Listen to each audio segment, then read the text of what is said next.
अगर इस सृष्टि में सबसे ज्यादा किसी को दंड दिया जाता है तो आत्महत्या करने वाले को बहुत निंदा की गई। आत्महत्या करने ये खिलवाड़ नहीं है जो लोग अपने शरीर को नष्ट करने के लिए सोचते हैं।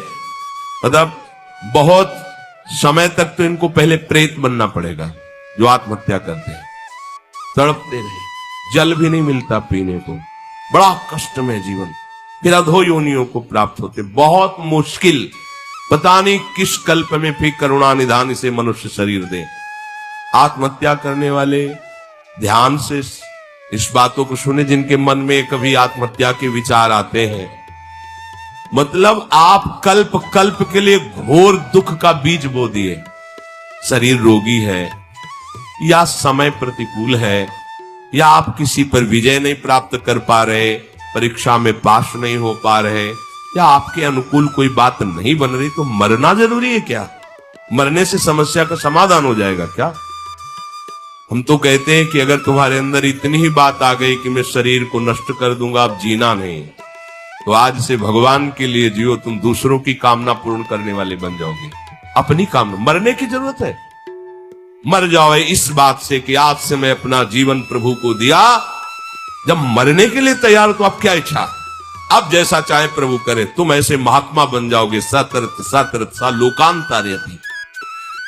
अगर आत्महत्या की तो आप दुर्गति को समझ लीजिए, भयानक प्रेत योनि, जहां स्वेच्छा से आप जल भी नहीं पी सकते, भले नदी किनारे रहिए, स्वेच्छा से, और भयंकर जलन, अशांति, एक जगह चैन से नहीं रह सकता। गोकर्ण जिसे अपनी स्थिति बताता है, धुंधकारी जो प्रेत योनि को प्राप्त, भैया किसी तरह बचा लो, भयानक कष्ट में हो। यह आत्महत्या करने से समस्त दैवी शक्तियां उससे नाराज हो जाती है। तुम्हें जीवन मिला है दुख से लड़ने का, ऐसे अच्छे काम करो, ऐसे भजन करो, तुम्हारा मंगल हो जाए। देखो, भोगों में यदि तुम रति करके अधर्माचरण से, पापाचरण से भोग भोगोगे तो तुम्हारा अंतिम निर्णय यही निकलेगा, ध्यान रखना।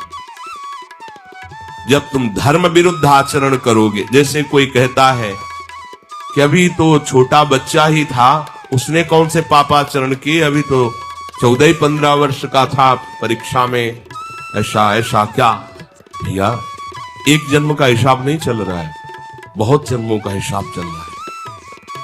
अगर उसके सुकृत काम करते तो माता पिता उसके ऐसे न मिलते कि उसको टॉर्चर करते, तभी तो उब गया जीवन से। अब किसको क्या कहें? हमें लगता है कि उसके दुष्कृतों के परिणाम स्वरूप ऐसा उसको वातावरण मिल जाता है कि कोई नहीं तो आत्महत्या करने का उत्साह नहीं आना चाहिए। हमें लगता है माता पिता को चाहिए कि अपने बच्चों से ऐसे मित्रता का व्यवहार करें कि उनके दुष्कृत नाश करने वाली भावना हृदय में जागृत हो, ना कि शरीर छोड़ने वाली। कोई बात नहीं, अगर इस बार फेल हो गए ना, हम तुम्हें और अच्छा ट्यूशन पढ़ाएंगे।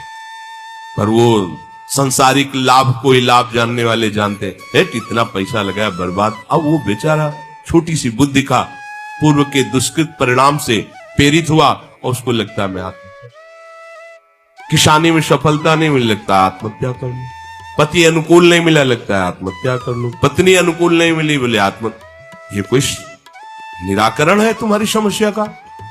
समस्या का निराकरण तो विवेक से होता है। आप भगवान का आश्रय लेकर के भजन करते हुए फिर विचार कीजिए तो आपको रास्ता मिल जाएगा।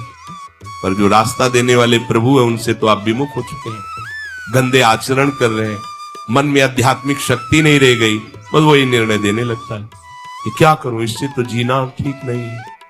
मरने के बाद जो दुख है वो तुम झेल नहीं पाओगे।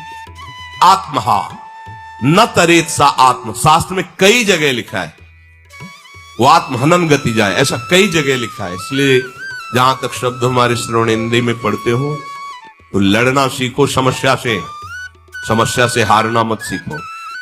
समस्याएं तो आती रहेंगी, लेकिन तुम्हारा जो जीवन है बार बार नहीं मिलेगा। और नाम जप करोगे तो सबसे जीत जाओगे। नाम जप करोगे तो दूसरों को भी बचाने वाले बन जाओगे। नाम जप करोगे तो सही बात, तुम्हें कोई डिप्रेशन में डाल सके, आज तक ऐसी कोई समस्या पैदा नहीं हुई।